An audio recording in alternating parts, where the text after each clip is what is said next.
Buenas tardes.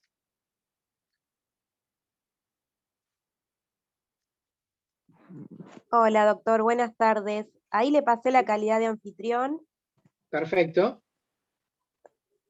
así que bueno, está sin sala de espera la reunión. Bien, ingresan derecho entonces. Exacto. Muy bien, perfecto. Igual es temprano, así que acá los espero entonces. Bueno, hasta luego. Muy bien, gracias. Chau, chau.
Buenas tardes.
Buenas tardes, ¿cómo les va?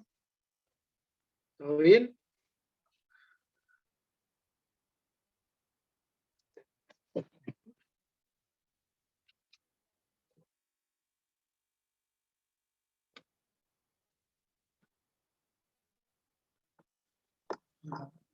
Buenas tardes, ¿cómo va? Ahora sí. No sabía si me estaban escuchando o no. Ahora No, sí, sí. ¿qué tal? Buenas tardes. Sí, estaba escuchando. Pasa que como estoy con un compañero cursando en el mismo lugar que uno se quedó sin internet, No hay problema. si hablamos nos superponemos. Está bien, no hay problema. Igual es temprano todavía, esperamos unos minutos más a que se incorporen el resto de los compañeros y después arrancamos la clase.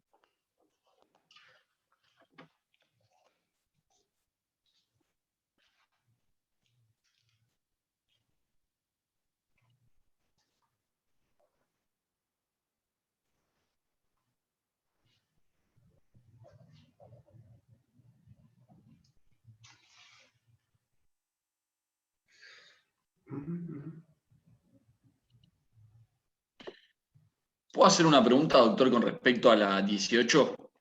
Sí, dale. No me quedó muy claro el sistema de stoppage y qué pasa cuando se vende la mercadería en el transcurso de que se vendió pero no la tiene materialmente. Por ejemplo, viene el barco cargado de cereal y la vendo en el camino. Eso no me quedó claro. Sí, eso es un tema que ha quedado un poco en los tiempos remotos, ¿no? Porque el estopaje en tránsito, del que hablaba, ¿no? La doctrina italiana sobre todo, era justamente cuando se daba la operación de compraventa, ¿no? Y entre el momento en que se adquiría la mercadería y la misma operación de venta se perfeccionaba mediante la entrega en el destino, transcurría a lo mejor un tiempo prudencial. Esto piensen que está pensado, ¿no? En la época en donde a lo mejor la compraventa de mercaderías se hacía trasladando las mismas, ya sea por barcos o por animales, ¿no? A sangre, ¿no? Y que tardaban días, ¿no? Y entre que iniciaba la operación y terminaba, quebraba, ¿no? La persona que lo compraba. Hoy, con la modernidad en la que nos toca transitar, ¿no? Y con la situación de que una operación de compraventa, ¿no? Se perfecciona con un clic en una tecla, ¿no? En forma electrónica, esto prácticamente ha caído en desuso, ¿no? Razón por la cual la aplicación de la readquisición de la posesión de los artículos 139 a 141 voy a quedar bastante acotado, ¿no? A lo que podría llegar a ser, por ejemplo, el ámbito del transporte multimodal. Ahí sí podría llegar a tener algún viso de que pueda llegar a tener alguna aplicación. Y acá lo que está dando la posibilidad es justamente a que el que vendió la mercadería, tomando conocimiento de que el comprador está fallido, pueda recuperar esa mercadería. Fíjense, el 139 expresamente le dice, el enajenante puede recobrar la posesión de los bienes remitidos al fallido por título destinado a transferir el dominio cuando concurran las siguientes circunstancias. O sea, el sentido de la norma, ¿cuál es? Yo vendí, pero vendí en el entendimiento de a quien le estaba vendiendo era solvente y que cuando lo recibiera la mercadería me iba a pagar y se iba a perfeccionar la operación. Pero interín me entero, ¿no? Entre que la mercadería fue remitida para su entrega y que no se hizo efectiva la entrega, que quebró la persona que me había comprado. Entonces, ¿qué es lo que me está permitiendo a mí? Recuperar esa mercadería, como para que la operación de compraventa no se concrete en definitiva. Pero para esto, lo que la ley establece es que se tienen que dar algunas condiciones en este caso, y que son las que fija el artículo 139. O sea, que el fallido o sus representantes no hayan tomado la posesión. Esto es clave, o sea, porque si ya tomó posesión, o el fallido o algún representante del mismo, de los bienes que fueron objeto de la venta, antes de la sentencia de quiebra, listo, ya están incorporados en su patrimonio. Con lo cual, esta es la primera condición, que no haya tomado posesión, ni él, ni el representante del fallido, antes de la sentencia de quiebra. La segunda es que el fallido no haya cumplido íntegramente con su prestación. Porque si yo hubiese pagado el precio y lo único que resta es la entrega, ¿no? Tampoco correría esta figura, porque la operación técnicamente ya estaría cumplida íntegramente por el fallido, que es el que está en situación más desventajosa, Yo ya pagué. Entonces, no, el otro no puede pretender recuperar lo que ya cobró. ¿Tiene que entregarlo? Sí, claramente, lo va a tener que entregar. Entonces, que si el fallido cumplió íntegramente su prestación, que en este caso sería el pago del precio, listo, no puede caminar el tema este. Y la tercera, que determina la ley, es que un tercero, en este caso, no haya adquirido derechos reales sobre las cosas de la quiebra, sin perjuicio de lo que establece el artículo 141. O sea, esas serían las condiciones que tendrían que darse. Insisto, este instituto tiene una aplicación o una vigencia práctica hoy en día bastante acotada, porque las operaciones de compraventa hoy se dan bajo otras circunstancias, bajo otras modalidades, por la celeridad y la agilidad del comercio, ¿no? Entonces resultaría bastante improbable, ¿no?, que se pueda dar esta situación. Sin perjuicio de esto, podría llegar a ocurrir, ¿no?, en el ámbito del transporte multimodal. Entonces, esta es una referencia, simplemente no es un tema de los que podamos hacer mayor hincapié. Si uno pregunta, bueno, ¿qué es más importante, esto o el tema de la readquisición de la posesión, de bienes de la restitución de bienes de terceros? Y claramente la restitución de bienes de terceros. Por ejemplo, por poner un caso, temas paralelos que se pueden llegar a evaluar o analizar acá. ¿Y por qué? Porque se da mucho más en la práctica, ¿no? El hecho de que se presente un tercero al cual le incautaron un bien que se encontraba ocasionalmente y por un título no destinado a transmitir el dominio en cabeza del fallido, y fue objeto de la incautación y yo lo quiero recuperar como dueño. Eso es bastante común que se dé en la práctica. No así el tema de la readquisición de la posesión, que está bastante acotado. No sé ahí si te llegué a responder un poco, Tomás, lo que vos preguntabas. Sí, perfecto. Perfecto, como estaba dentro del tema de readquisición de bienes de terceros, o sea, estaba ahí, lo dio el profesor como un tema aparte dentro de ese tema, me quedó dudas porque no lo había llegado a entender, pero ya me quedó dentro de todo bastante. Fíjate que la diferencia sustancial que hay acá es que en el trámite de la restitución del bien de tercero, la transmisión del bien que ocasionalmente se encuentra en poder del fallido no ha sido con la intención de transferir el dominio. En cambio, en la readquisición de la posesión, sí, hay una venta. Y lo que yo intento es recuperar la posesión nuevamente de esos bienes. Entonces, si bien es similar el tratamiento, no son idénticas las situaciones. En un caso hay una traslación del bien con la intención de transferir el dominio, y en otro no. Perfecto, ¿Bien? gracias. No, por favor. Bueno, son 5 menos 10 van a ser, así que ahora podemos dar inicio. Hemos quedado un grupo reducido de alumnos, no eran muchos de entrada, pero después del primer examen hemos quedado un grupo más reducido de alumnos. Bueno, hoy la clase que les voy a empezar, y seguramente vamos a estar completándola en la siguiente, es la bolilla 17. Vamos a ver los puntos 1 y 2, que es lo que sería la parte general en materia de ineficacia concursal. Vamos a empezar a ver, de acuerdo con el programa, en este caso, lo que son acciones de recomposición patrimonial. Y dentro de las acciones de recomposición patrimonial, vamos a analizar en esta bolilla lo que serían las acciones de ineficacia y las acciones de responsabilidad. Bien, pero en esta primera clase vamos a hacer un panorama general de qué estamos hablando cuando hablamos de ineficacia y de acciones de recomposición.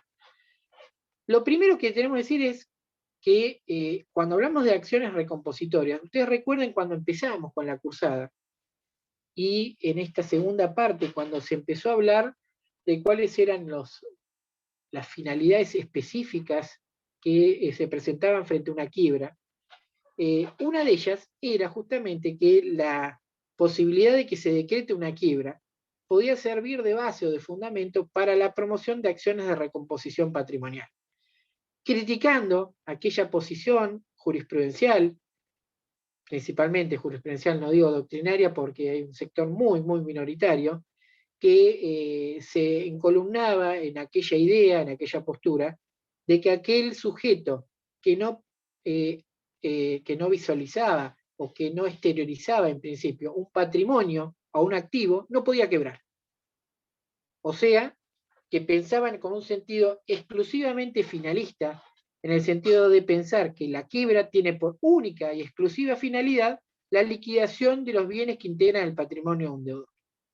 Y esto sabemos que no es así, que la quiebra no es el único fin, sino que es un mecanismo eventualmente facilitador de la liquidación, pero no es el único fin, sino que a la par de este fin eminentemente liquidatorio del proceso falencial para resolver el conflicto, son idénticos e igual de importantes, por ejemplo, el poder provocar la liberación del deudor, mediante una incorporación de un régimen de inhabilitación que establece la ley, poder dar finiquito a cuestiones patrimoniales, contractuales pendientes, y además de esto, también decíamos que esto permitía, ¿no?, el hecho de que exista una quiebra, poder accionar acciones recompositorias del patrimonio. ¿Y por qué es esto? Porque hay ciertas acciones que están reguladas en nuestra ley de concursos, que si no hay quiebra, no puedo accionarlas.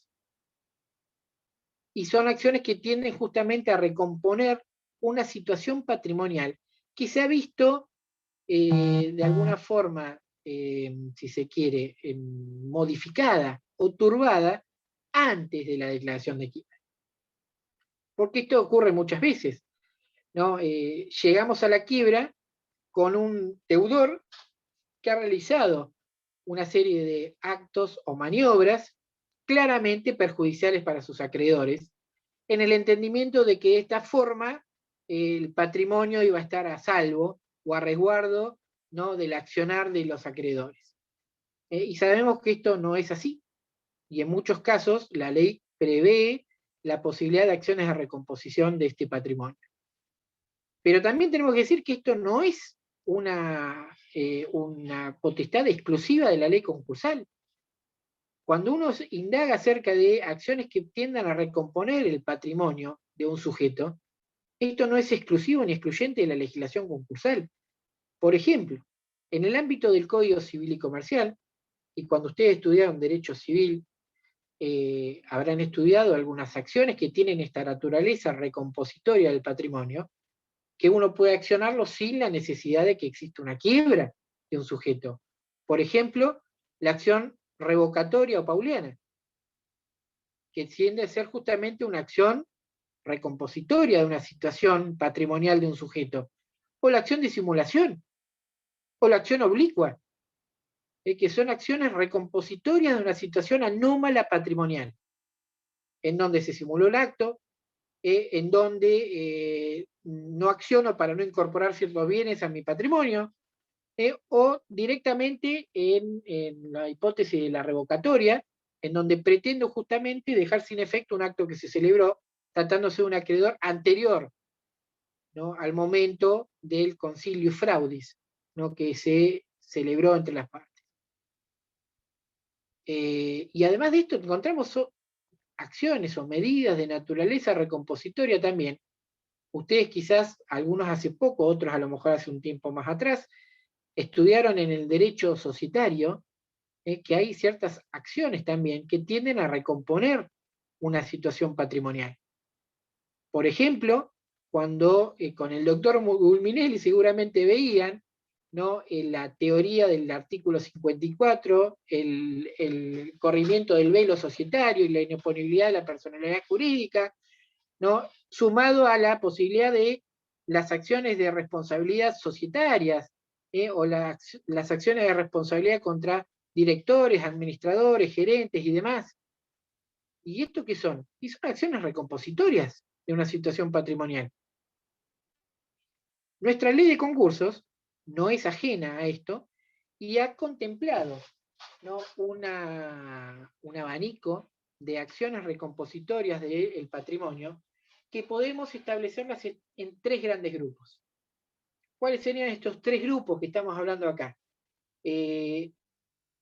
Las que vamos a empezar a estudiar en la clase de hoy, que son las denominadas acciones de ineficacia concursal, en sus dos esquemas o sistemas que ha previsto nuestra ley de concursos, en los artículos 118, por un lado, la declaración de ineficacia de pleno derecho, y la de los artículos 119 y 120, la declaración de ineficacia por conocimiento del estado de cesación de pagos. Pero a la par de estas acciones de ineficacia concursal, también son acciones recompositorias del patrimonio, algunas que hayan visto, ¿no?, y que ya han estudiado, que son, por ejemplo, las acciones de extensión de la quiebra. La extensión de la quiebra en los términos de los artículos 160, ¿no?, la del socio ilimitadamente responsable, o el esquema establecido en el artículo 161, con ese carácter o tinte sancionatorio, que describen los tres incisos de este artículo 161, el de la actuación personal, el del abuso del control o el de la confusión patrimonial inescindible. Son acciones también de naturaleza recompositoria. ¿Y de qué forma acá busca recomponer la quiebra de la situación patrimonial? Ensanchando el espectro subjetivo de responsables. Es esta la forma, dice, bueno, ahora quiero que no haya un solo responsable frente a estos acreedores, sino que haya otros responsables que tengan que responder con esto también. Y el tercer grupo, ¿cuáles son? Unas acciones que ustedes no han estudiado todavía, pero que las van a ver, que están reguladas en los artículos 173 a 176, que son las denominadas acciones de responsabilidad de terceros, de representantes, societarias. Son acciones de responsabilidad en donde se busca, en este caso, responsabilizar en forma particular e individual a determinados sujetos por conductas que puedan haber desarrollado y que ello haya llevado a algún perjuicio de índole patrimonial para la sociedad y indirectamente para los acreedores. Tres grupos entonces de acciones o procesos que tienden a la recomposición patrimonial. Pero acá no se agota el esquema, ¿no?, de mecanismos. Acá estamos viendo que estos son todos procesos o acciones tendientes a la recomposición patrimonial. Pero a la par de esto, la ley ha contemplado también otros mecanismos que tienen también naturaleza recompositoria del patrimonio dentro de la ley de concursos, y que no son estos procedimientos que estamos viendo acá. Por ejemplo, cuando la ley se refiere, ¿no?, en el artículo, esperen que les digo acá está, en el artículo 150, referidos a algunos aspectos en materia societaria, y la declaración de quiebra lo que provoca, una de las consecuencias que provoca es que aquellos aportes a que estaban obligados a integrar los socios que no hubiesen integrado, se hacen exigibles en forma inmediata. Yo como socio tenía que integrar un aporte inicial, que como ustedes saben en algunas sociedades se admite que integren el 25% al momento de la suscripción y el 75% restante en un plazo. Si no integré, ¿no?, el saldo que quedaba y quiebra la sociedad, se tornan exigibles automáticamente los aportes no integrados. ¿Y esto no es una medida o una acción tendiente a recomponer una situación patrimonial?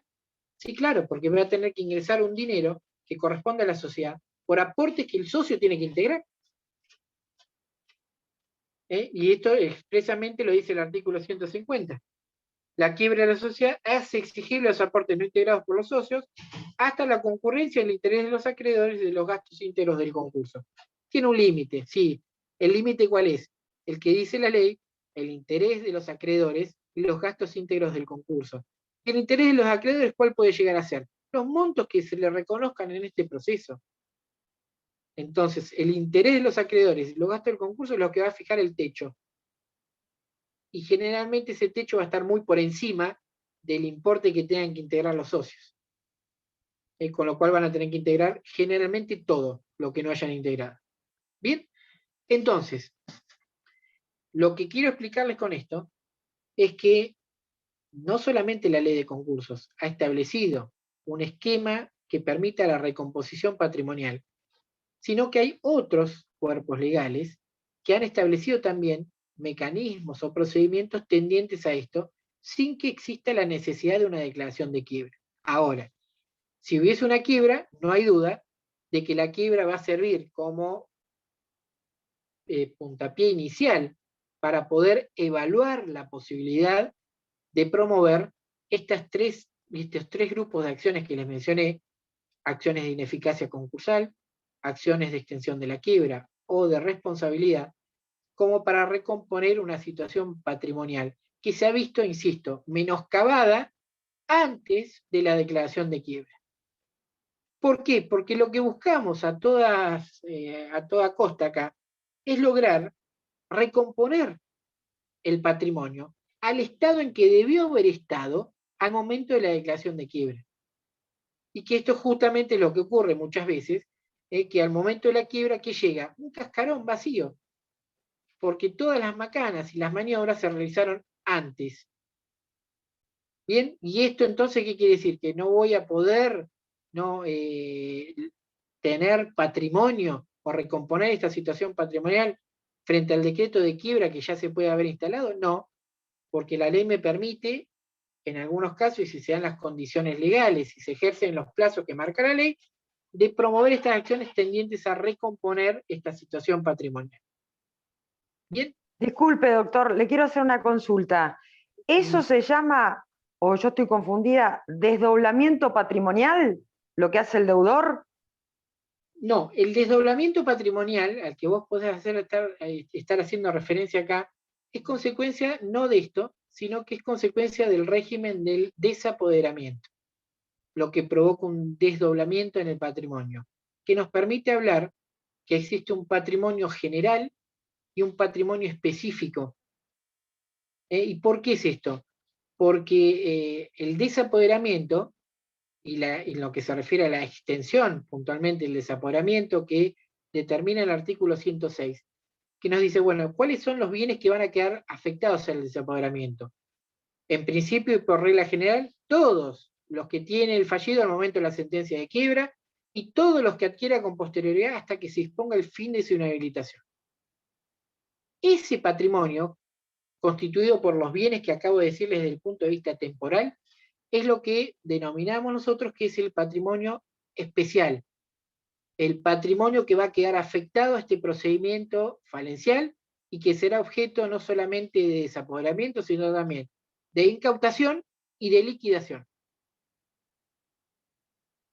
Los bienes que escapen del desapoderamiento, por ejemplo, porque desde el punto de vista cualitativo los excluye el artículo 109, cuando habla de los bienes excluidos del desapoderamiento, o desde el punto de vista temporal los excluya del desapoderamiento, por ejemplo, porque sean bienes que han sido adquiridos después que se dispuso el fin de la inhabilitación, pasan a formar parte de lo que se denomina el patrimonio general, que este patrimonio general, para el caso de un fallido, será el patrimonio que lo van a integrar aquellos bienes que no van a poder ser objeto de liquidación en este proceso. Entonces, este desdoblamiento que vos recién mencionabas es consecuencia de esto, del desapoderamiento, pero no de lo que estamos hablando acá. ¿Quedó claro? Gracias, sí, gracias. No, por favor. Bueno, entonces, esto es un primer tema que quiero que les quede claro. Entonces, cuando hablamos de acciones de recomposición patrimonial, estamos justamente hablando de este abanico de mecanismos y de procedimientos que permitan reconstruir una situación patrimonial que se ha visto de alguna forma variada o modificada por acciones, por el accionar, el actuar del sujeto deudor antes de que ocurra la sentencia de quiebra. Bien, pero en este tema puntual, que vamos a empezar a ver en esta clase, estamos hablando de ineficacia. Ustedes algo han visto de esto en el concurso, someramente y al pasar, ¿no? El tema de la ineficacia. Y lo primero que tenemos que decir cuando hablamos de un sistema de ineficacia es que la ineficacia es una sanción legal.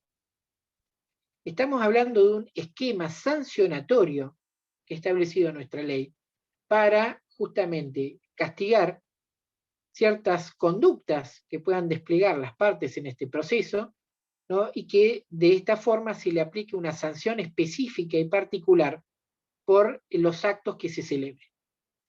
Bien, entonces, ¿de qué estamos hablando acá? De un régimen sancionatorio. Es claro que es esto. Cuando hablamos de ineficacia en general, nosotros decimos que hay una relación de género-especie. ¿El género cuál es? La ineficacia, como sanción, ¿no? Como una sanción legal general, ¿no? Que lo que va a permitir es justamente aplicarle, ¿no? Una sanción específica, ¿no? A ciertos actos que pueden estar puestos bajo la lupa. Pero dentro de este género, que es la ineficacia, que denominamos de esta manera, hay distintas especies de sanciones que apuntan a distintos aspectos que pueden llegar a castigar en el acto que estamos intentando cuestionar en este caso. En general, ustedes han visto que en la gran mayoría de los casos, y por lo menos en el ámbito del concurso preventivo, la ineficacia por excelencia, la especie, ¿no? Por excelencia que se daba era la hipótesis de la inoponibilidad como especie de sanción, ¿no? La inoponibilidad. En el entendimiento, claro que hablamos de inoponibilidad cuando se trata de un acto que es válido entre las partes, nadie está cuestionando su validez ni en su formación, ¿no? Ni en cuanto a los elementos que conforman la celebración de este acto, sino que lo que pretendemos con una declaración de inoponibilidad es limitar o cercenar los efectos que ese acto pueda llegar a hacerse querer valer frente a terceros ajenos al mismo. Esta es la clásica sanción de la inoponibilidad. Yo no estoy cuestionando el acto que celebran ustedes, por ejemplo, una compraventa. ¿Es válida? Sí, es totalmente válida. No hay nada que reprochar o cuestionar en la forma en que se llevó a cabo entre las partes. Pero ¿qué pretendo? Que esos efectos de esa compraventa, frente a mí que fui tercero ajeno a eso, no se me puedan oponer. Bien, este es la sanción, si se quiere, predilecta del legislador concursal, porque en la gran mayoría de los casos, cuando la ley se refiere a ineficacia en términos generales, está hablando de una hipótesis de inoponibilidad. En otros casos dice directamente, resulta inoponible, o sea que se refiere a la sanción por su especie y no por el género. Pero en otros tantos habla de el género. Dice, se declararán ineficaces. Por ejemplo, les voy a poner un caso que ya estudiaron.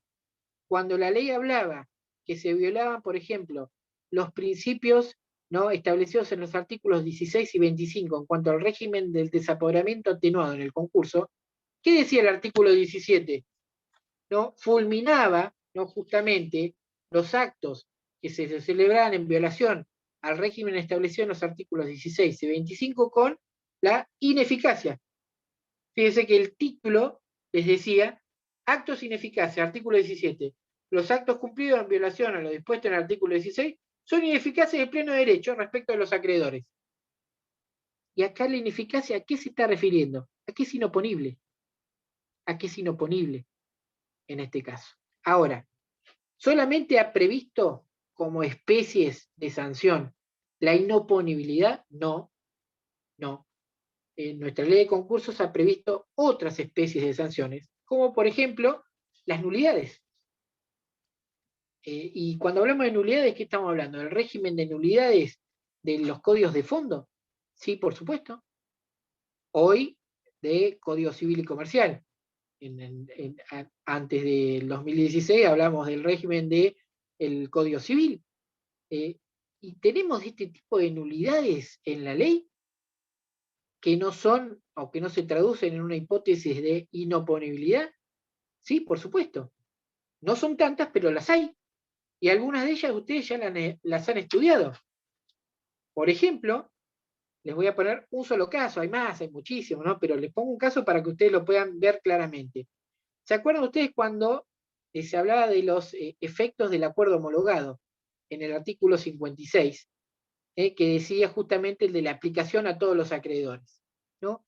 El último párrafo de la primera parte de este artículo 56, refiriéndose justamente a la aplicación a todos los acreedores, expresamente, ¿qué les decía? Y les decía que son absolutamente nulos los beneficios otorgados a los acreedores que excedan de lo establecido en el acuerdo para cada categoría. Acá la sanción, ¿cuál es? ¿Una inoponibilidad? ¿No? Es una nulidad, claramente. Y la nulidad, a diferencia de lo que ocurre con la inoponibilidad, donde el acto es válido entre las partes, acá el acto no es válido entre las partes, y mucho menos podrá querer hacérselo ser válido frente a un tercero. Esto es lo que estamos cuestionando acá. Acá el acto ni siquiera es válido entre las partes que lo realizaron, mucho menos frente a un tercero. Siempre que estemos hablando acá de nulidades de los códigos de fondo. ¿Y por qué hago esta referencia a los códigos de fondo? Porque también tenemos otra especie de nulidad que puede actuar en los procesos concursales y que no es la nulidad de los códigos de fondo, sino que es la nulidad de los códigos procesales locales, o sea, nulidades procesales. ¿Hay en nuestro sistema jurídico concursal sanciones de esta naturaleza, de considerárselas nulidades procesales? Sí, también las hay. Muy poquitas, pero hay algún ejemplo de esto. Y te dirán, bueno, pero es lo mismo, no hay diferencia con la nulidad de fondo. Hay una que es sustancial, y lo que nos permite decir que se trata de sanciones distintas. Ustedes saben perfectamente a esta altura, porque lo han estudiado en otras materias, que las nulidades, y más allá de todas las clasificaciones que se daban en el ámbito del Código Civil, hoy civil y comercial, entre actos nulos y anulables, nulidades manifiestas, relativas, nulidades totales, completas, parciales, relativas, bueno, todas las clasificaciones que se le daban de estos temas, había algo en común en todas ellas, y que en general, y esto es una regla, las nulidades de los códigos de fondos jamás pueden ser confirmadas o convalidadas. ¿Qué significa esto? Que uno no puede evaluar la posibilidad de decir, bueno, sí está bien, la nulidad existe, pero la salvamos o la saneamos por un acto posterior o directamente por el transcurso del tiempo y el no accionar. Esto no puede ocurrir. Si existe, existe, punto. Y no hay forma de que esto se pueda convalidar o confirmar. Las nulidades procesales sí pueden confirmarse o convalidarse. ¿Qué significa? Que originariamente puede haber estado el vicio, el defecto, pero puede haber un acto confirmatorio posterior que lo sanee. Esto no ocurre con el otro régimen de nulidades. ¿No? Y ustedes dirán, ¿y dónde encontramos nulidades de este tipo en la ley? Le voy a poner un ejemplo. Son muy poquitos los que hay, pero le voy a poner un ejemplo, que está dado, por ejemplo, en el régimen impugnatorio de la declaración de existencia del acuerdo preventivo en el artículo 50. Y usted dirá, ¿dónde hay una nulidad ahí? Tan simple como esto. El juez declara la existencia del acuerdo, porque considera que estaban reunidas las mayorías legales que establecía la ley. Bien, supongamos que dice que hay acuerdo, abre en este caso la instancia impugnatoria, perdón, abre la instancia impugnatoria en este caso, y en función de eso, supongamos que existió claramente un error en el cómputo de las mayorías. Computó a un determinado acreedor que no debió haberlo computado, ¿no? Y en función de eso dijo que había acuerdo cuando en realidad no lo había. Saben ustedes que dentro de los 5 días posteriores a que se declara la existencia del acuerdo, los acreedores con derecho a voto y aquellos que eventualmente habían promovido un incidente de revisión o de verificación tardía estaban legitimados para justamente impugnar la declaración de existencia del acuerdo en función de las causales que taxativamente señalaba el artículo 50. Transcurre el plazo de los 5 días y sin perjuicio de que había un error en el cómputo, nadie impugna. ¿Bien? Y llega el momento en donde el juez tiene que expedirse acerca de la homologación, ¿no? Y el juez obviamente no advierte esta circunstancia porque antes de esta oportunidad ya había dicho que había acuerdo. Y nadie se lo advirtió tampoco, nadie lo impugnó. Y homologa. ¿Qué hace con esa homologación? Confirma eventualmente el vicio que existió, pero que no fue motivo de cuestionamiento. O sea, ¿la nulidad existió? Sí. ¿De qué índole es esta nulidad? Procesal. ¿No? Y el acto posterior de la homologación es lo que eventualmente confirma o convalida el vicio que podía haber existido, pero que no fue objeto de cuestionamiento. ¿Se entiende entonces para distinguir lo que es la nulidad de fondo con la nulidad procesal? Este es otro tipo de sanción, las nulidades procesales en este caso. Y tenemos un cuarto tipo de sanciones que prevé nuestra ley, que no es ni una inoponibilidad, ni una nulidad de los códigos de fondo, ni una nulidad procesal, sino que en este caso hablamos de la circunstancia de la inaplicabilidad de un pacto o de una norma lícita. ¿De qué estamos hablando acá? Estamos hablando, por ejemplo, de determinados pactos o figuras, ¿no?, o institutos que se manejan en el derecho común, en donde nadie está cuestionando la validez justamente de estas figuras, pero que frente a un hecho concreto, que es la quiebra de uno de los sujetos, se tornan inaplicables. O sea, no puedo hacerlos valer frente a la quiebra. Les voy a poner dos ejemplos para que lo puedan claramente ver. ¿Alguien puede dudar de que no es válido introducir, por ejemplo, en un contrato la resolución por incumplimiento o el pacto comisorio? Nadie puede cuestionar eso porque es de lo más común que se establezca justamente esta cláusula que permite la resolución por incumplimiento. Si vos no me cumplís, me habilitás a mí a que no cumpla mis prestaciones. Y se produce la resolución del contrato por justamente el pacto comisorio. Pero si uno de estos sujetos quiebra en este contrato, yo puedo hacer valer este pacto comisorio, resolución por incumplimiento, si no lo hice valer antes de la sentencia de quiebra, o lo demandé judicialmente antes de la sentencia de quiebra. No. ¿Por qué? Porque se torna inaplicable. ¿Y por qué se torna inaplicable en este caso? Una simple y sencilla razón. Yo antes podría haber no cumplido porque no quería, o por el motivo que fuere, y me habilitaba entonces a poder pedir la resolución para el incumplimiento. Ahora, si le decretan la quiebra, el que no cumple en ese caso ya no cumple porque no quiere. No cumple porque la ley le impide cumplir.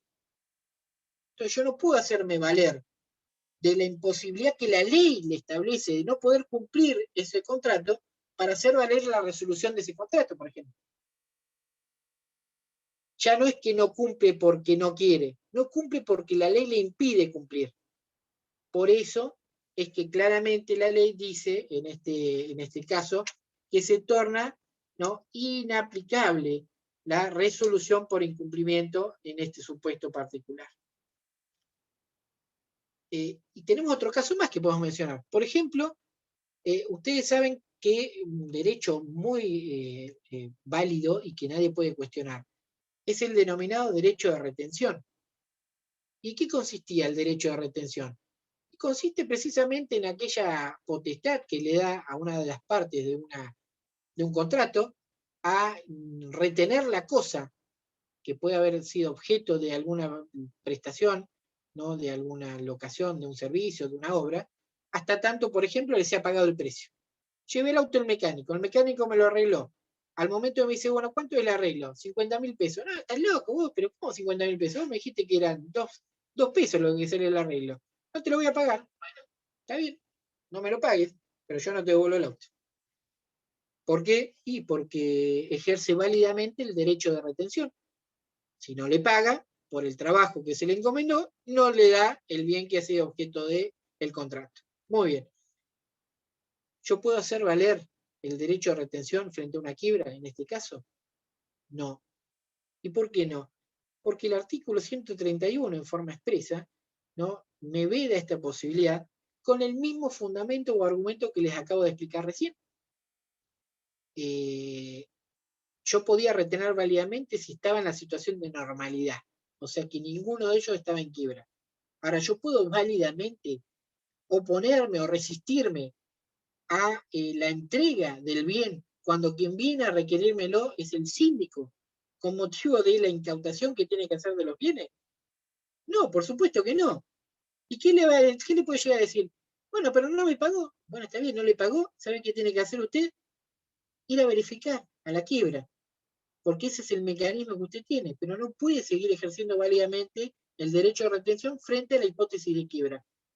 ¿Le debe la plata? Muy bien, venga a verificar. Pero el bien me lo llevo. Y a tal punto esto es así, que fíjense que la propia ley dice que si llegara a concluir la quiebra, por ejemplo, sin que el bien haya sido objeto de liquidación y continuando sin ser cubierto o pagado el crédito de este acreedor, se le devuelve el bien y continúa con el ejercicio del derecho a retención. O sea que estamos hablando acá de una suspensión temporaria del ejercicio de un derecho válidamente establecido. Entonces, como ven, esta sanción nada tiene que ver con una inoponibilidad o con una nulidad procesal, sino que estamos hablando de otro tipo de sanción, que en lo que se representa o grafica es justamente en la inaplicabilidad de un pacto o de una norma lícita.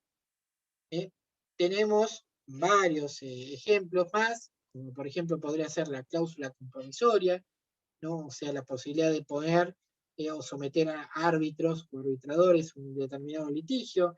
Bueno, hay varios ejemplos, ¿no?, de inaplicabilidad de pactos o normas lícitas. Bien, entonces, ¿qué quiero que les quede claro? Hay un género de sanción que denominamos ineficacia, que claramente es una sanción que siempre tiene origen legal. Siempre que hablemos de una sanción de este tipo, la sanción es de origen legal y que puede traducirse en el ámbito del proceso concursal en diversas especies particulares con alcances distintos, como pueden ser la inoponibilidad, la nulidad de los códigos de fondo, la nulidad procesal y la inaplicabilidad de pactos o normas lícitas. Bien, ¿hasta acá me viene siguiendo? Bien, si hay silencio, calculo que sí, y va muy bien. Segundo tema que tenemos que abordar y analizar acá, y que ustedes tienen que conocer bien, que es el fundamento que va a dar lugar a todo reclamo o toda acción de índole o naturaleza recompositoria del patrimonio, que es la noción de lo que se denomina periodo de sospecha. Bien, fíjense lo llamativo, ¿no?, de esta denominación, periodo de sospecha, que ya va alertando un poco sin que ustedes sepan del tema todavía, ¿no? Al hablar de periodo de sospecha, ¿qué estamos hablando? Y estamos hablando de un plazo en donde los actos que van a ser realizados en ese plazo, en principio van a estar, ¿no?, puestos bajo la lupa. ¿Por qué? Porque hay una sospecha de que pueden haber sido realizados en fraude o en perjuicio de los acreedores. Y esto justamente es porque lo que habíamos hablado acá, lo que estamos cuestionando, y lo que pretendemos recomponer la situación patrimonial, es frente a la existencia de actos que se celebraron antes de la sentencia de quiebra. Porque para impedir que se realicen actos perjudiciales a acreedores con posterioridad a la sentencia de quiebra, ¿qué ha incorporado a nuestra ley de concursos ahí? El desapoderamiento. Ajá, ¿qué pasó? Silencio. ¿Qué El mecanismo desapoderamiento incorporó? atenuado. El desapoderamiento atenuado.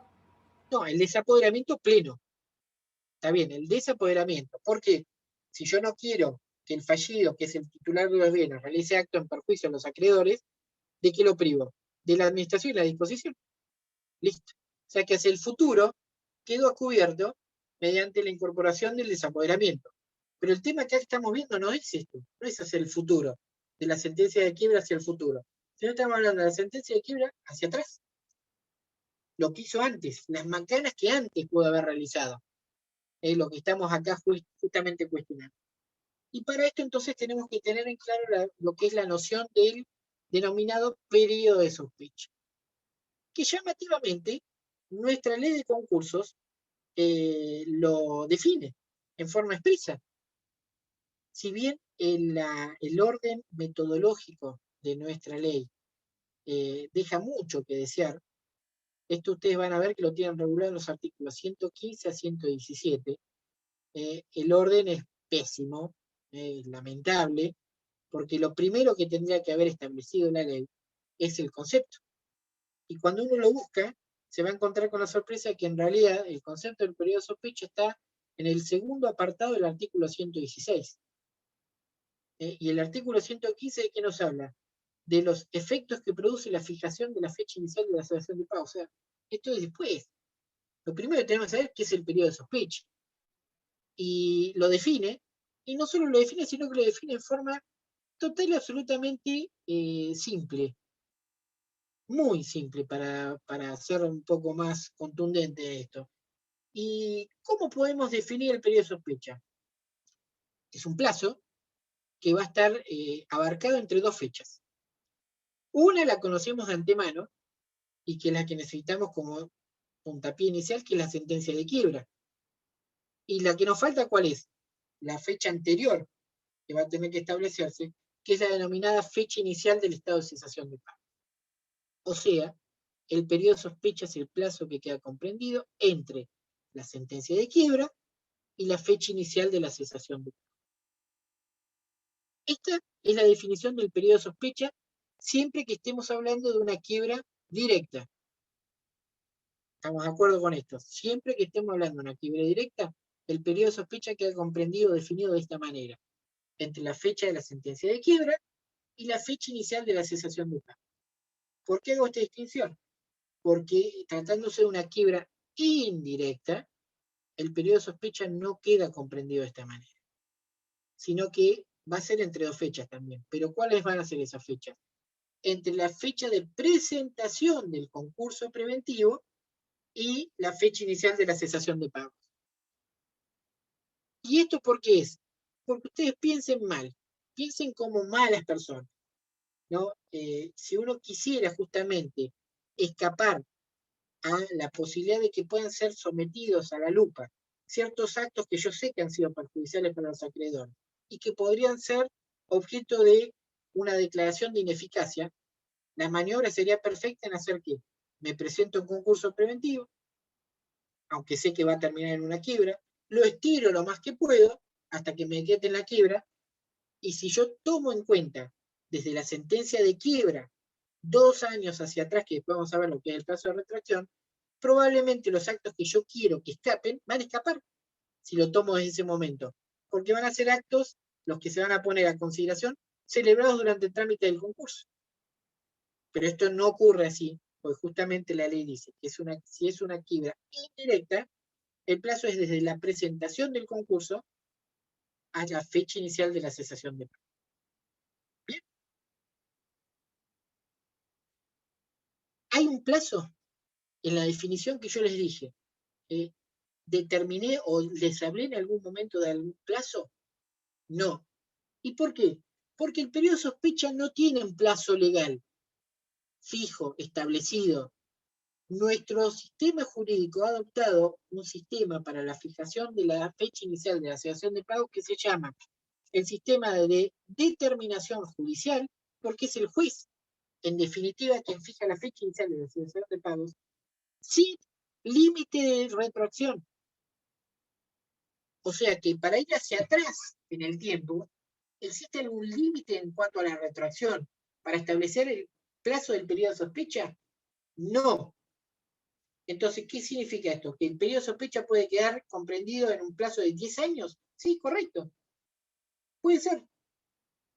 Esto es lo primero que quiero que les quede claro, porque a veces confunden, ¿no? Esto con justamente la primera parte del artículo 116, que determina que a los efectos de las acciones de ineficacia que vamos a empezar a ver en la clase siguiente seguramente, o sea, las del artículo 118 y las del artículo 119 y 120, dice que al solo efecto de estas acciones, el plazo de retracción no puede ir más allá de los 2 años, pero solamente a los efectos de las acciones de ineficacia concursal. Y ustedes dirán, bueno, el periodo de sospecha ¿sirve de soporte solamente para el ejercicio de acciones de ineficacia concursal? No. Por eso está la importancia de decir y tener en claro el concepto del periodo de sospecha. Por ejemplo, las acciones de extensión, las acciones de responsabilidad, ¿tienen este límite de retracción de los 2 años? No. ¿Y qué estamos poniendo bajo la lupa acá? Justamente los actos que han sido celebrados dentro del periodo de sospecha. O el régimen de inhabilitación, por ejemplo, de administradores que al tiempo de la sentencia de quiebra no estaban, pero sí estuvieron en funciones estando en cesación de pagos, la sociedad. ¿Tenemos este límite de retracción de los 2 años? No. Por eso me interesa que les queden claro que cuando hablamos del concepto del periodo de sospecha, no tiene un plazo legal establecido, porque la ley ha establecido la forma de fijación, el sistema de determinación judicial sin límite de retracción. Pero siempre que estemos hablando de acciones de ineficacia concursal, el máximo de la retroacción no puede ir más allá de los 2 años. Si es una quiebra directa, no puede ir más allá de los 2 años de la sentencia de quiebra, hacia atrás. Y si es una quiebra indirecta, no puede ir más allá de los 2 años de la presentación de la demanda de concurso preventivo. De esa forma se entiende el primer y el segundo párrafo del artículo 116, que les dice expresamente: periodo de sospecha, vamos al segundo párrafo. Denomínase periodo de sospecha el que transcurre entre la fecha que se termine como indemnización de la cesación de pagos y la sentencia de quiebra. Más claro imposible. Acá estamos siempre hablando de quiebra directa, o de la fecha inicial de la cesación de pago y la presentación del concurso preventivo, si fuese una quiebra indirecta. Vamos al primer párrafo del 116, que habla de fecha de cesación de pagos, retroacción. Fíjense que acá la ley es clara, dice: la fijación de la fecha de iniciación de la cesación de pagos no puede retrotraerse a los efectos previstos en esta sección. O sea, que solamente es a los efectos de qué tipo de acciones, de las acciones de ineficacia concursal. Entonces, no puede retrotraerse a los efectos previstos en esta sección más allá de los 2 años de la fecha del auto de quiebra o presentación en concurso preventivo, en caso de quiebra directa o en caso de quiebra indirecta. ¿Quedó claro entonces esto? Esto, insisto, esto le tiene que quedar en claro, porque es un error no recurrente al que muchas veces no llegan al momento de las instancias evaluatorias, que confunden el plazo de retracción con el periodo de sospecha. Y entonces dicen que el periodo de sospecha siempre son 2 años. No. Son 2 años, sí, a los efectos de la acción ineficacia nada más. Pero, insisto, el soporte de la noción del periodo de sospecha sirve de fundamento para este tipo de acciones de recomposición, como otras que ya les mencioné. Por ejemplo, las acciones de responsabilidad. La ley, ustedes fíjense que acá empezamos desde el final.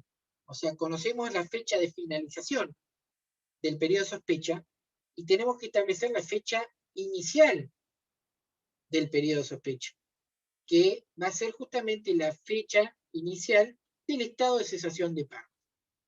Para esto, la ley que ha hecho, ha establecido justamente un procedimiento que va a ser incidental, en este caso, para fijar esta fecha inicial de la cesación de pagos.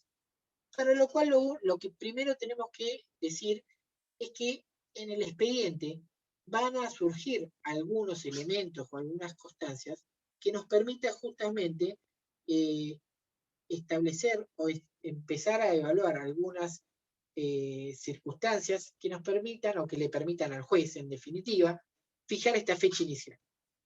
Ustedes recuerden que cuando en el artículo 11, en los requisitos formales, ¿no?, de la demanda de concurso preventivo, una de las exigencias que se le requería al deudor era no solamente indicar, ¿no?, las causas concretas de la situación patrimonial por la cual estaba atravesando el deudor, sino que tenía que indicar una época en la que él colocaba o consideraba que había dado inicio el estado de cesación de pago. Y lo circunscribía a una época, no una fecha puntual, sino una época. Por ejemplo, el segundo semestre del año 2020, ¿no? O el mes de tal año, o el trimestre de tal año, una época. Con eso es suficiente, aunque yo lo enmarque en una época, porque eso es lo que le pide al deudor. Posteriormente a esto, había un momento en el proceso en donde al síndico se le exigía una mayor precisión en este aspecto, en donde en el contenido del artículo 39, que era el informe general, ¿no? Y recuerden ustedes acá que en punto justamente a la fijación o a la fecha de la cesación de pagos, ¿no? En este caso se le pedía, ¿no?, al síndico que en este informe indicara cuál era la que él consideraba la fecha inicial de la cesación de pagos.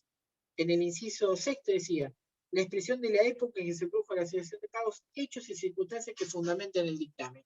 Pero acá se le pedía un poco más de precisión, ¿no?, en este caso. Es necesario entonces, para partir o para tener la base, para poder cuestionar o establecer la fijación de la fecha inicial de la cesación de pagos, que tengamos la posibilidad o que esté incorporado en el expediente el informe general de la sindicatura. Por eso fíjense que la ley en el artículo 117, cuando determina cuál es el mecanismo o el procedimiento para fijar la fecha inicial de la cesación de pagos, les dice en el primer párrafo, dentro de los 30 días posteriores a la presentación del informe general, los interesados pueden observar la fecha inicial del estado de cesación de pagos propuesta por el síndico. O sea que esto daría inicio con el informe general que presenta el síndico, en donde frente a este informe general, la ley le da la posibilidad a que los interesados, dice acá la ley, puedan observar exclusivamente la fecha inicial de la cesación de pagos. Pero doctor, discúlpeme, pero eso sí, es siempre si fuera una quiebra directa, correcto, muy bien ahí, Marina. porque si no, no, si no, Hay no. ciertas quiebras indirectas, en donde ustedes ya han visto que no hay periodo informativo. O sea, que no va a haber verificación ordinaria ante el síndico ni presentación de informes individual y general. Si fuese una quiebra indirecta, por ejemplo, por nulidad o por incumplimiento, de acuerdo con el artículo 88, hay periodo informativo. En este caso hay un nuevo periodo informativo. Pero hay un montón de quiebras indirectas en donde no hay periodo informativo. ¿Y qué inconveniente vamos a encontrar? Que el único informe general que va a obrar en el expediente es el que se presentó quizás muchos años antes en el concurso. ¿Y cómo hacemos para conciliar esto acá? Ahora les voy a explicar cómo lo soluciona la jurisprudencia, pero hay otra cuestión acá. Ustedes recordarán que el informe general de la sindicatura, de acuerdo con el artículo 40, era un informe que podía ser objeto de impugnación. No, pero esta posibilidad impugnatoria del artículo 40 otorgaba un plazo de ¿cuántos días para impugnarlo? 10. Bien, sin embargo, el artículo 117 acá concede un plazo de 30 días para impugnar el informe general. Y uno acá entonces podría preguntarse que hay una contradicción entre estas dos normas, entre la del 40 y la del 117. No, lo que hay que hacer es completar el sistema. ¿Cómo debe interpretarse esto? Muy simple. Ustedes saben que el contenido del informe general no se acota exclusivamente a la fecha inicial de la cesación de pagos, sino que tiene un contenido mucho más amplio. Entonces, ¿cómo hacemos para congeniar estas dos normas? Si lo que yo estoy impugnando como interesado, pretendo impugnar como interesado, es un contenido del informe que no es la fecha inicial, ¿cuál será el plazo máximo que tengo para impugnarlo? 10 días. Si en cambio, lo que yo quiero cuestionar es puntualmente la fecha inicial de la cesación de pagos propuesta por la sindicatura, aplico ¿qué artículo? El 117. Y entonces en ese caso, ¿cuánto tendré? Y tendré un plazo de 30 días para hacerlo. Entonces, no existe esta contradicción o esta colisión de normas. Pero el problema sí se nos plantea, porque si es una quiebra directa, como recién decía Marín, si es una quiebra directa, o si fuese alguna de las quiebras indirectas en donde hay periodo informativo, acá no hay problema porque va a haber una presentación del informe general, que va a ser coetánea o concomitante con la fecha, ¿no?, y con las actuaciones en la quiebra. El problema se nos plantea cuando es una quiebra indirecta, que no hay periodo informativo, y que por lo tanto tenemos que remontarnos a la época en que se presentó el informe general en el concurso. Y quizás llegamos a la instancia de quiebra, ¿no? Insisto, 5 o 6 años después. Y uno podría decir acá, bueno, y los plazos están todos vencidos, ya estarían cumplidos. Para impugnar el informe general por cualquier contenido, ¿no? Diría que sí, están recontra vencidos. Ahora, ¿cuál es el tema? Que acciones ineficaces y periodo de sospecha tienen razón de ser única y exclusivamente frente a la hipótesis de procesos de quiebra. Entonces, si no había una quiebra antes, ¿no? ¿Tenía algún sentido que yo cuestionara eso previamente? No. Ahora, ¿cuándo cobra vigencia? Cuando hay una quiebra posterior. En esos casos, ¿qué es lo que generalmente la jurisprudencia resuelve? ¿No? Que si se decreta la quiebra con posterioridad, se pone un plazo o se fija un plazo para eventualmente, si se pretende cuestionar la fecha inicial propuesta, se lo haga. Dentro de un plazo de ¿cuánto? De 30 días, como marca la norma en el artículo 117. Pero a partir de una resolución judicial que así lo determina. No desde que se pone de manifiesto a la vista el informe general, que es lo que ocurriría naturalmente. ¿Cuánto tengo? Bueno, presentar el informe general tengo 10 días o 30 días. Pero si fue en un concurso que fue muchísimo tiempo atrás, ese plazo eventualmente para cuestionarlo depende eventualmente de una resolución judicial que abra ese plazo impugnatorio como para eventualmente cuestionar. Bien, fíjense que sigue el artículo diciendo... Perdón, una pregunta de algo que no me quedó claro. Sí, perdón, ¿quién habló? Yo, Florencia.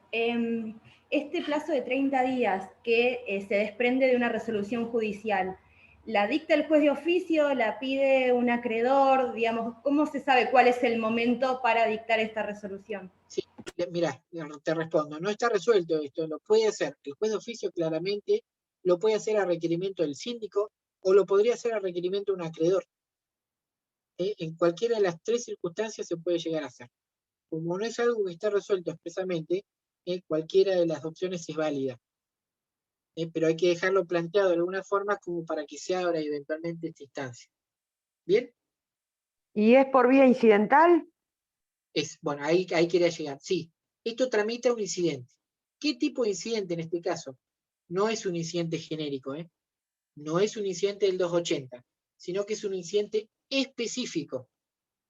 ¿Se acuerdan cuando había las clasificaciones incidentes y decíamos que eran incidentes específicos aquellos que establecían un trámite especial, ¿no? Que se apartaba de las normas generales los incidentes genéricos del 280?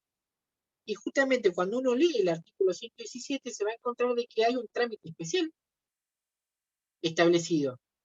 Fíjense, el segundo párrafo del artículo 117 les dice: los escritos se presentan por triplicado y ellos se han trasladado al síndico juntos con sobre los que el particular se hubieran presentado de acuerdo con el artículo 40. El juez puede ordenar la prueba que estime necesaria y la resolución que fija la fecha de iniciación de pagos es apelable por quienes hayan intervenido en la articulación y por el fallido. O sea, fija un trámite especial, ¿no? En donde dice, bueno, muy bien, ¿cómo se va a sustanciar esto? Con los escritos que se hayan formulado, las impugnaciones, ¿no? Junto con los que se hubiesen presentado en oportunidad del artículo 40, se le dan traslado al síndico, para que el síndico eventualmente conteste y manifieste. El juez, en este caso, puede ordenar la producción de prueba. Puede, dice. Entramos nuevamente dentro de la esfera de las facultades oficiosas del juez. Puede ordenar la producción de alguna prueba, ¿no? Que él considere o estime necesario. Y luego de lo cual, ¿qué tiene que hacer? Resolver. Y la resolución obviamente va a estar limitada o acotada a establecer la fecha inicial de la cesación de pago. ¿Y qué determina además esto? Que esa resolución va a ser apelable. ¿Y va a ser apelable por quién en este caso? Porque se hayan intervenido en la articulación y obviamente también por quién, por el fallido. Porque por más de que la ley le quitó o le privó la legitimación procesal, de acuerdo con el artículo 110, no es una privación absoluta. Le da participación en algunos actos o procedimientos, ¿no? Y en este caso, acá estoy leyendo una pregunta del síndico, se le corre vista, ahí te respondo eso. Sí, se le corre vista de las impugnaciones que haya recibido puntualmente y con relación a la fecha inicial de la cesación de pago. Solamente de eso. Entonces, al fallido también se lo legitima para poder apelar respecto de la fecha que en definitiva el juez determine como de iniciación de la cesación de pago. Bien, fíjese que el orden entonces lógico que debió haber tenido nuestra ley al abordar la problemática del periodo de sospecha es, primero tendría que haber sido el segundo apartado del artículo 116, después el primer apartado del 116, después el artículo 117 y por último el 115, que es el primero que menciona acá. ¿Por qué? Porque el artículo 115 habla de cuáles son los efectos que produce la resolución del juez que fija la fecha inicial de la cesación de pago. Entonces, acá estamos presuponiendo que ya transitó todo el incidente y que se llevó a sentencia. Sí, claro. Entonces, ¿esto qué tendría que haber estado? Al final. Esto tendría que haber terminado, no empezado, esta sección de la ley. Y fíjense que les dice el artículo 115.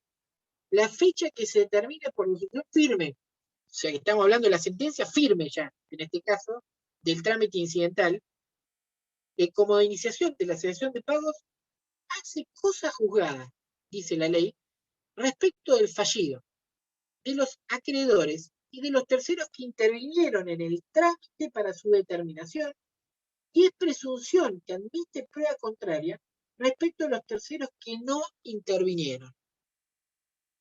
O sea, que fíjense que el alcance de los efectos de esa cosa juzgada no es erga omnes, sino que solamente va a alcanzar a quién, a quienes participaron en forma activa en la tramitación de este incidente.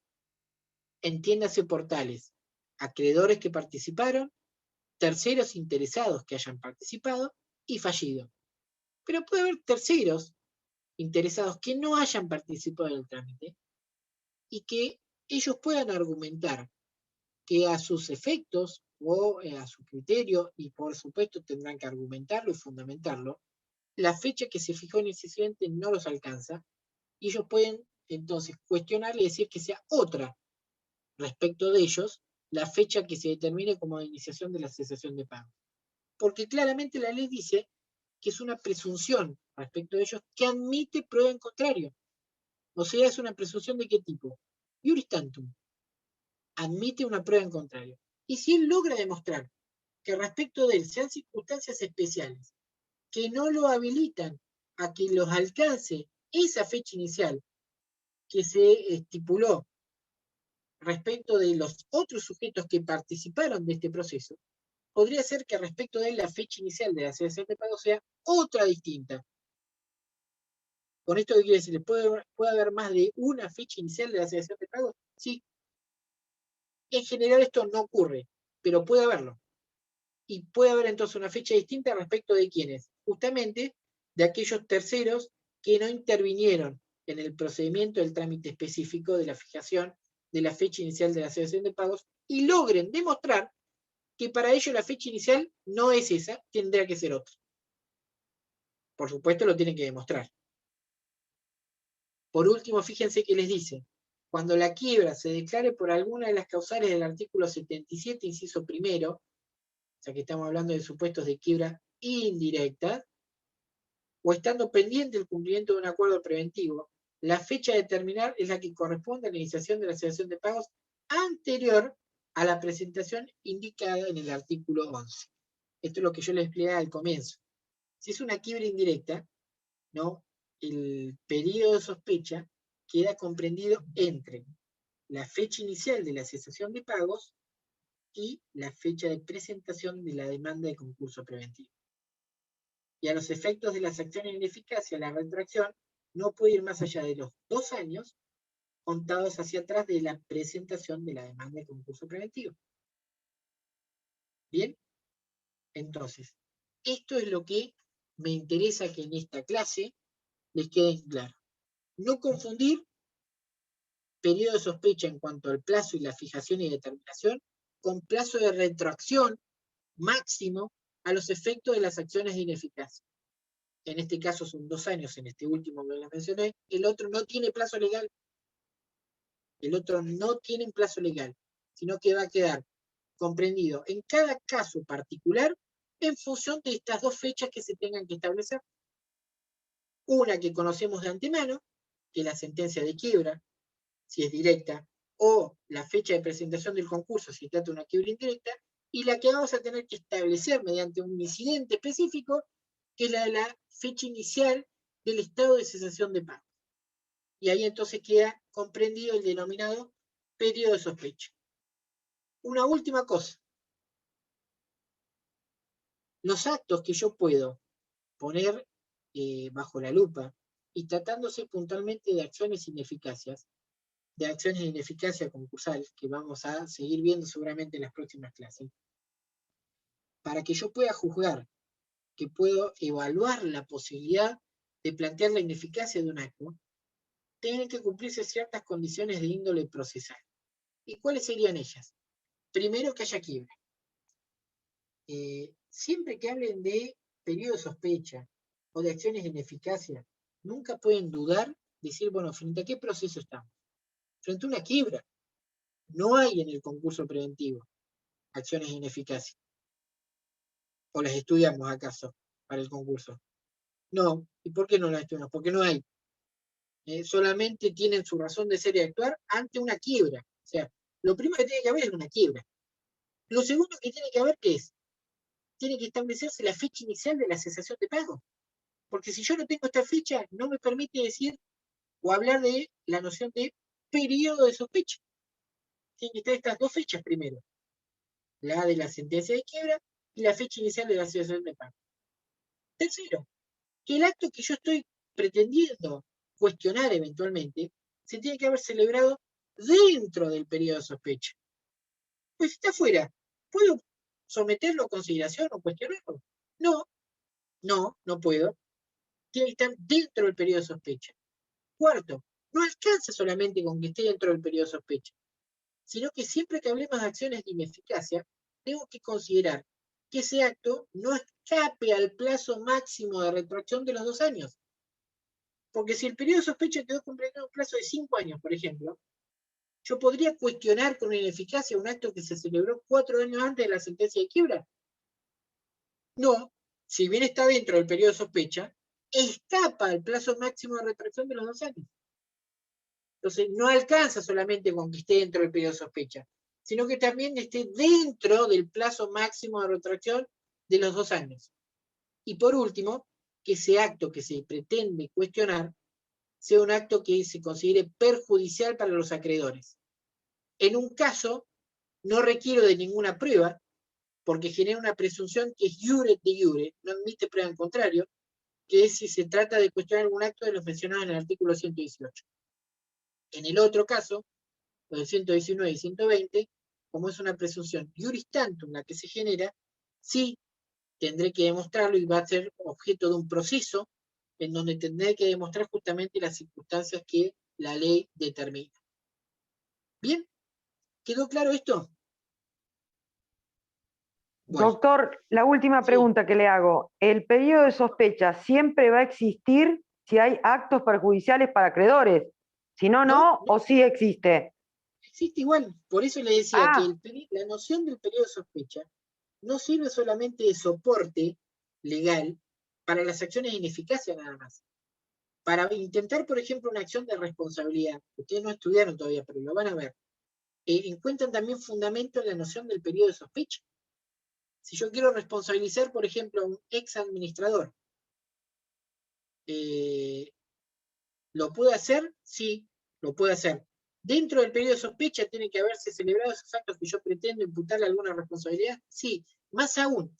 En algunos casos incluso permite que pueda irse hasta 1 año más atrás de la fecha inicial de la sanción de pago. Por eso lo que quiero que les quede en claro es que no liguen exclusivamente la noción de periodo de sospecha con acciones ineficaces exclusivamente. No.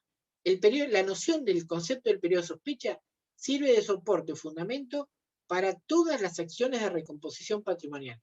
Extensiones, ineficacias, responsabilidad.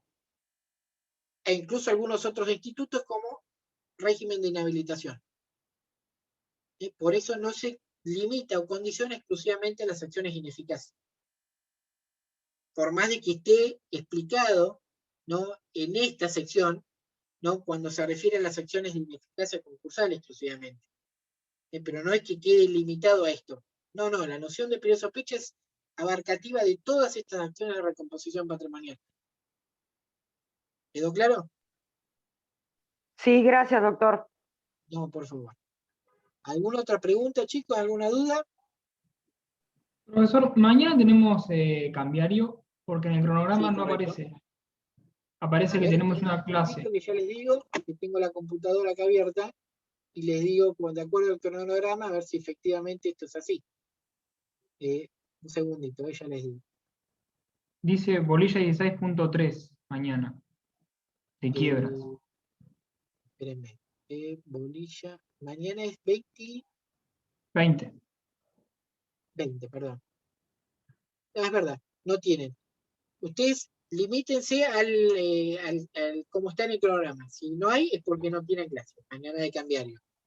Sino que se les va a subir material del tema de la bolilla 16.3. O sea, no tienen clase sincrónica de cambiario. Vuelven a tener recién el día 27 de mayo, que ahí retoman el tema de las clases de cambiario. Listo, gracias. No, por favor. Una pregunta, doctor. Sí. Esa fecha del estado de cesación de pagos que es fijada a través de un incidente y que puede ser cuestionada por un tercero, Sí. ¿de qué manera lo cuestiona el tercero? ¿Por qué mecanismo? Sí, ahí en realidad sería una incidencia lo que se plantearía, ¿no? Sí. En la fecha que se va a fijar en la sentencia que pone fin al incidente. Entonces, mediante una presentación, ¿no?, que no se va a sustanciar mediante un trámite incidental específico, sino que se va a generar eventualmente una incidencia dentro del expediente del trámite por el cual se fijó o determinó la fecha inicial de la cesación de pago. Si no, imagínense que sería un despropósito que para cuestionar esto tenga que tramitar, ¿no?, este tercero para cuestionar esa fecha, un incidente genérico o un incidente específico, sino que va a ser una incidencia. Lo que sí tenemos que tener claro es que va a tener que el planteo que formula hacerlo fundado y eventualmente ofreciendo la prueba de la que intente valerse como para justamente argumentar, ¿no?, los fundamentos legales por los cuales a él considera que no le resultaría aplicable la fecha que se fijó como iniciación de la cesación de pago. ¿Y esto por qué? Porque la ley expresamente dice, ¿no?, que es presunción que admite prueba contraria respecto a los terceros, pero la prueba, ¿quién la va a tener que argumentar? El tercero que dice, a mí esta fecha no me aplica. Entonces él va a tener que aportar los elementos no documentales o las pruebas de las que intente valerse para decir, esta fecha no es la correcta. Muchas gracias. No, por favor. Doctor, de cambiario son 8 unidades nada más, ¿no es cierto? Exacto. Bien, Parecen gracias. pocas, pero van a ver que No, van a no. ser tortuosas. ¿Sí? No, como usted dijo, suben la 16. Digo, ¿qué 16 suben? Porque no entendía recién cuando La dijo, van a 16.4, subir. pero es del programa de concursar.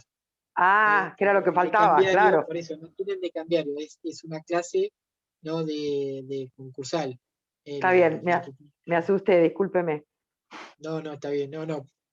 Con 8 les alcanza y les sobra, les puedo asegurar. Si tienen 16 de cambiario, les doy ya en este momento, les suministro gratuitamente un arma para que... No, nada, un chiste es. Pero no, son 8 módulos nada más el de cambiario. ¿Bien? Bueno, Profesor, una pregunta, son las 6 de la perdón. tarde, creo que es suficiente, merecen un descanso de sus neuronas. Nos Doctor. estamos viendo entonces en la próxima clase. ¿Bien? Perdón, le hago una pregunta. Sí. Quería saber si la semana pasada contaron las asistencias, porque yo no vine porque tuve que rendir el recuperatorio. Quería saber si las tuvieron en cuenta. No, está bien. La asistencia, el tema es que, o sea, que asistan a clases, lógicamente, por ustedes principalmente, pero si bien pusimos un nivel de exigencia en la asistencia, tampoco porque falten 1 o 2 clases o 3, van a tener problemas en poder rendir el examen. Así que no se preocupen. Sobre Listo. todo porque sabíamos que había gente que estaba con otros exámenes entre el parcial y el recuperatorio, que por eso a lo mejor no asistieron a alguna de las clases que estaban ahí. Así Doctor, que, yo tengo una consulta Gracias. más con respecto a la bolilla 18, que es en cuanto a contenido. El punto 5, casi que no se habló del punto 5, y dice puntos 3, 4 y 5 el video, que era de los contratos que se resolvían y los que no se resolvían. bueno, ¿saben qué vamos a hacer en todo caso? El tema este me lo recuerdan para la clase del viernes, que tenemos clase de repaso. Si quieren les hago un breve raconto, un resumen del tema este que me están planteando acá, que no está suficientemente desarrollado. ¿Bien? Perfecto, muchas gracias. Lo dejamos para el viernes entonces ese tema. ¿Les parece bien? Dale, sí, yo Gracias, era doctor. para... Muy bien. Nos vemos Gracias, entonces el día doctor. viernes. Buenas tardes. Chau, Gracias. chau. Nos vemos. Gracias.